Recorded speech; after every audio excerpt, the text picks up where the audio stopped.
ప్రస్తుత కాలంలో సంబంధాలు నిలబడటం చాలా కష్టంగా ఉంది. ఎందుకో తెలుసా?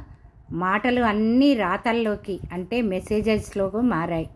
ఏదైనా మనస్పర్ధలు వస్తే చర్చించుకోవాలి అంటే ఫోన్లోనే కానీ ఎదురుగా చర్చించే అవకాశమే లేదు. శారీరక అవసరాలు చాలా తేలికగా తీరుతున్నాయి. ప్రేమ అనే పదం అవసరానికి వాడుతున్నారు. ఒక విధమైన అభద్రతా భావం ఆలోచనకి బీజం వేస్తోంది. ఈర్ష్య పడటం అలవాటుగా మారిపోయింది.